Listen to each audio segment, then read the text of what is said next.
Bonjour à tous, bienvenue pour cette nouvelle vidéo. Nous sommes en février 2023 et je vous retrouve avec plaisir pour continuer à vous parler de cette notion de rapport de force, valeur, valoriser, dévaloriser, inférieur, supérieur. Et justement, aujourd'hui, nous allons parler particulièrement de cette notion de inférieur, supérieur, la notion de hiérarchie, la notion d'autorité.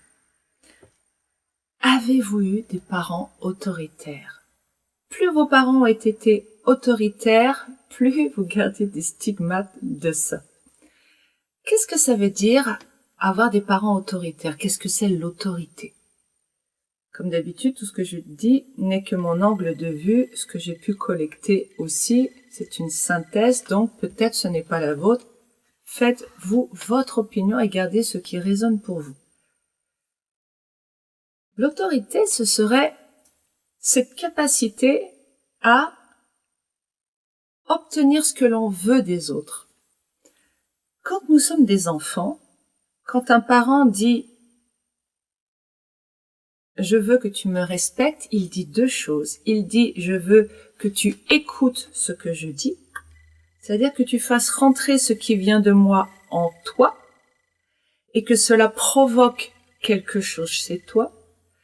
Et il dit aussi je veux que tu obéisses, c'est-à-dire que, outre le fait qu'il y a un impact de mes paroles sur ce que tu es, je veux qu'il y ait un impact sur ce que tu fais, ton comportement.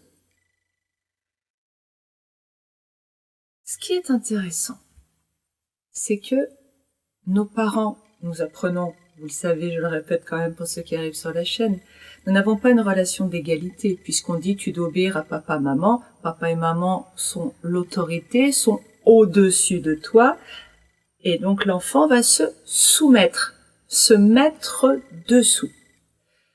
Par rapport à l'autorité, chose que l'on retrouve dans la hiérarchie sociale, au travail, un président et tout en bas le peuple, le chef, le sous-chef, le sous-sous-chef, etc. Ce qui est intéressant, c'est que plus vos parents ont été autoritaires, et on verra tout à l'heure à quel point cela peut avoir eu des conséquences si c'était en particulier le parent de sexe opposé. Donc si vous êtes une femme, si vous aviez un papa très autoritaire, ou si vous êtes un garçon, une maman très autoritaire, ça a eu encore plus d'impact que pour un parent de même sexe. On ira voir ça après.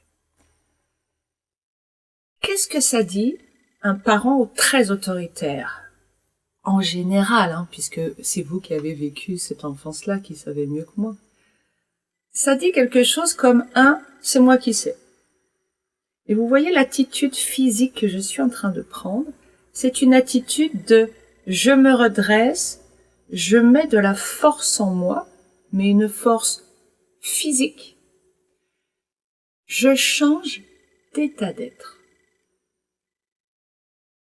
Quand nos parents voulaient obtenir quelque chose de nous, alors je dis nous, c'est si nous avons eu des parents très autoritaires, bien sûr, nos parents changeaient d'état d'être à l'intérieur d'eux-mêmes et passaient dans un état d'être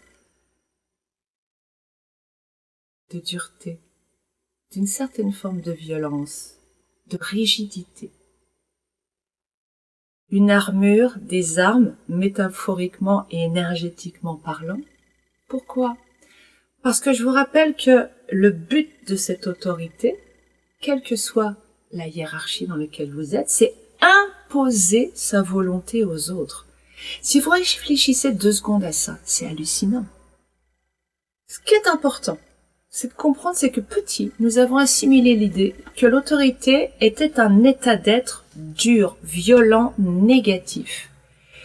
Et qu'il était donc, ça c'est la première chose, premier programme que nous avons récupéré. Deuxième programme, c'est normal d'imposer sa volonté aux autres.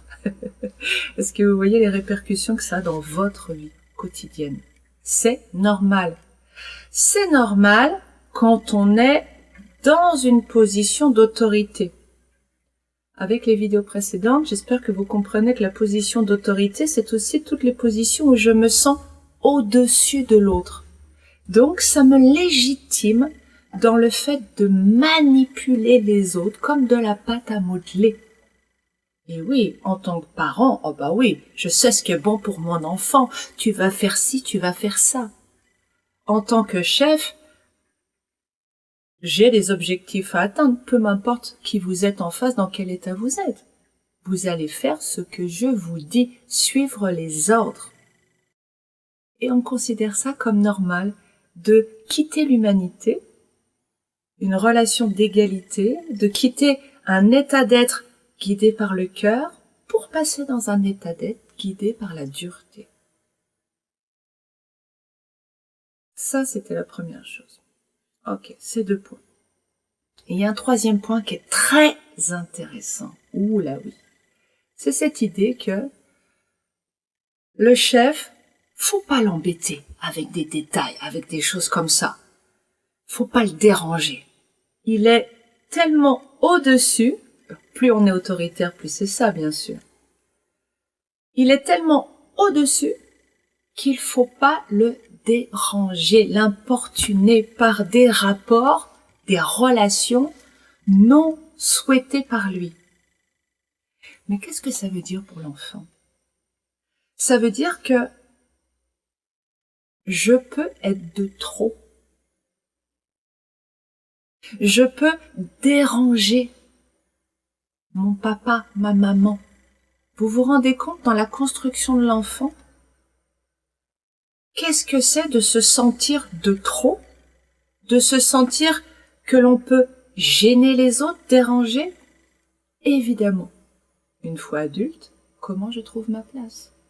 Comment je peux oser prendre ma place, puisque prendre ma place va dire forcément que je vais occuper un espace et donc avoir des relations avec les autres, même s'ils ne le veulent pas, et donc les gêner quelque part, puisque la vie c'est l'expansion. Vivre les uns avec les autres, c'est avoir, et on le voit dans la nature, c'est mon territoire, non, t'es sur mon territoire, pousse-toi, voilà, là c'est mon territoire, et toi t'as ton territoire, et chacun se fait son territoire. C'est ce que nous voyons dans la nature. Et donc c'est normal de mettre des limites sur ce qui est ok, pas ok. Mais quand on croit, après avoir eu des parents très autoritaires, qu'on dérange, comment on peut construire ce territoire? Parce que déranger, c'est mal vis-à-vis de cette autorité.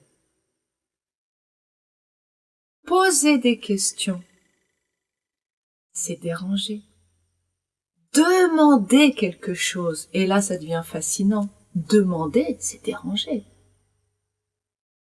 Demander, vouloir plus, oh là là, oh là là, fiche-moi la paix, va voir quelqu'un d'autre, va voir ta mère, va voir ton père.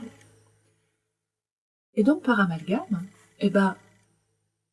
vouloir plus, quelque chose de grand, aller vers un rayonnement, une ouverture, l'ambition, le succès, le développement de soi, c'est pas possible. Parce que c'était mal quand on était petit. Alors je ne dis pas que vous avez tous vécu ça, mais il y a peut-être une petite part de ça, parce qu'on a tous à un moment donné été repoussés par ses parents d'une façon autoritaire, puisque cela paraît normal dans notre conditionnement et que donc ils ont fonctionné comme ça naturellement et que nous, en tant que parents, nous refonctionnons de la même façon. Et tout comme d'habitude, ce n'est ni bien ni mal, c'est de la mécanique.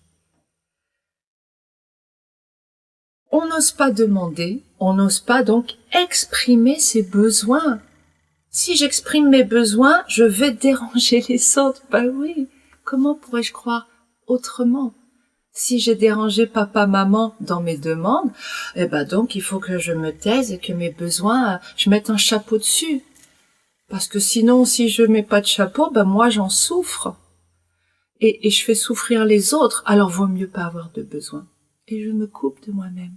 Et là, je suis plus qu'une tête, il n'y a plus de corps. Il n'y a plus qu'un mental.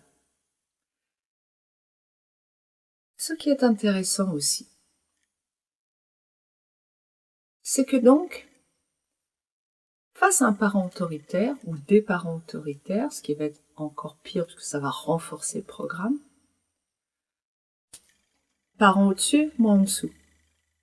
Je vais donc me trouver dans une position inférieure, croyant que je suis dévalorisée. Or, vous l'avez vu dans la vidéo précédente, on ne peut pas dévaloriser quelqu'un. En réalité, je me mets en dessous, je me soumets à l'autorité en mettant un chapeau sur mes besoins, mes sensations, pour pas déranger. Ok. Mais ce que j'apprends aussi, c'est que, puisque ça, moi j'aime mon papa et ma maman. En tant qu'enfant, c'est naturel. Et j'ai besoin de cet amour. Et j'ai besoin d'être aimé. Sauf que, une relation d'autorité n'est absolument pas une relation d'amour. Être parent est un rôle, une fonction, pas un état d'être. Or, vous remarquez que quand je vous parle de cette notion d'autorité, c'est l'état d'être qui change. Et donc, qu'est-ce que j'apprends à mon enfant et qu'est-ce que nous avons appris si nous avons des parents autoritaires?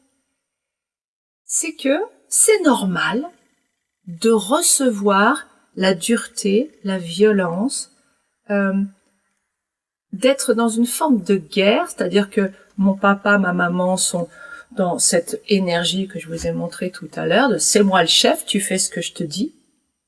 Je fronce même les sourcils pour enfant, c'est le message. Est-ce que je dégage de l'amour, de la joie, de la beauté là? Non. Je dégage des basses vibrations, de la négativité. Et donc en tant qu'enfant, je vais apprendre qu'il est normal et acceptable donc de recevoir la négativité de ceux que j'aime.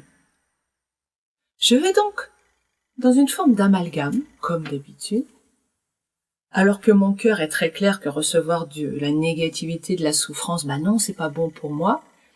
Mais avec les programmes que très vite je reçois, je vais croire que oui, c'est comme ça. Il y a des enfants qui croient que se prendre une claque chaque fois qu'on leur parle, c'est normal, c'est ça la relation parent-enfant. Ou se faire crier dessus. C'est juste la normalité, je vous rappelle, c'est pas ce qui est bien, c'est ce qui est habituel. La norme.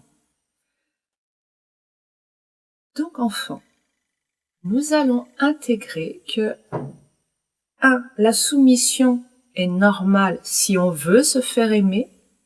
Oui, parce que quand papa, maman, je leur tiens tête, quand j'ai des parents autoritaires, ça va barder.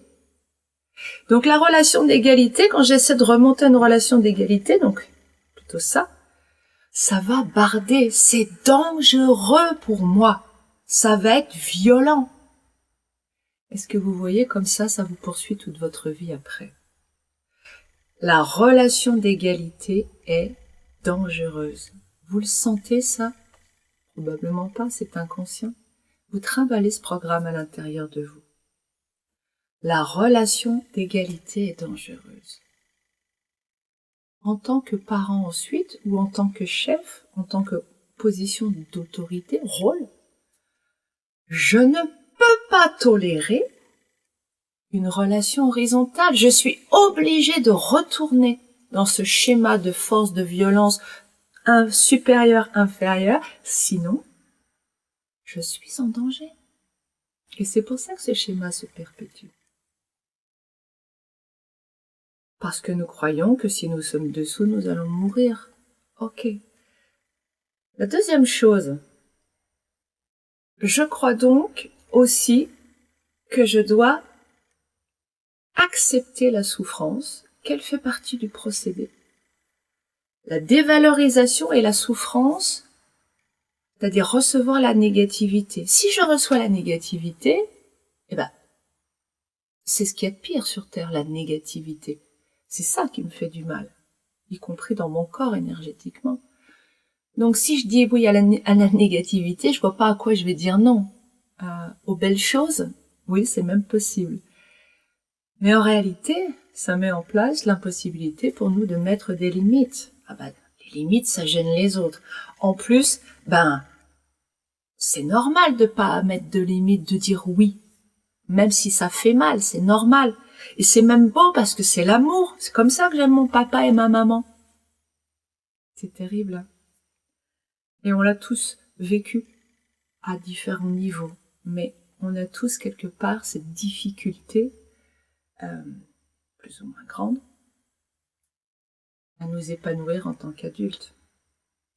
Ce qui est très intéressant, encore une chose très intéressante, c'est que votre cerveau reptilien, il se met en branle quand vous êtes face à un danger. Il y a 2 niveaux de danger. Le danger de souffrance. Dans ce cas-là, vous passez donc, au lieu de passer dans votre néocortex qui réfléchit, qui prend du recul, qui peut trouver les stratégies les plus adaptées, vous allez passer dans le cerveau archaïque réflexe, le cerveau reptilien, qui lui va réagir au niveau le plus primaire. Danger, ça va être colère ou fuite. Et ce qui est très intéressant, c'est que quand il y a danger mortel, je vais passer en position de soumission. Me figer. C'est me figer et me figer en position de vous savez, cette souris qui va faire la morte devant la gueule du chat. C'est ce chien qui se met sur le dos, la gueule ouverte pour que l'autre puisse lui attaquer, lui mordre le cou et le tuer. Je suis entièrement à ta merci. Je laisse ma vie entre tes mains. C'est ça la soumission. Et c'est très intéressant de voir qu'il est corrélé au cerveau reptilien. Alors je me pose la question, je n'ai pas de réponse, mais se pourrait-il que quand je me mets en position de soumission, quelque part, je me retrouve connectée à ce cerveau reptilien? Est-ce qu'il n'y aurait pas un double sens? Et est-ce que donc c'est pour cela que je ne peux pas prendre du recul et passer à un autre programme, une autre stratégie, dire non, mettre des limites, m'en aller, etc. Mais calmement. Vous voyez? Ça m'interroge. La semaine prochaine, ou plutôt dans les vidéos suivantes pour moi, je vais vous parler de féminité, masculinité. Pourquoi? Parce que ce que je vous ai dit au début de cette vidéo, sur les implications sur l'autre sexe. Qu'est-ce qui va se passer une fois que vous avez ces croyances? Eh bien, je vous en parle justement par rapport à la féminité et la masculinité dans la prochaine vidéo. Je vous souhaite une très belle semaine. N'hésitez pas si vous avez des questions, comme d'habitude. Merci à ceux qui laissent des commentaires. Très belle journée à vous. À bientôt. Au revoir.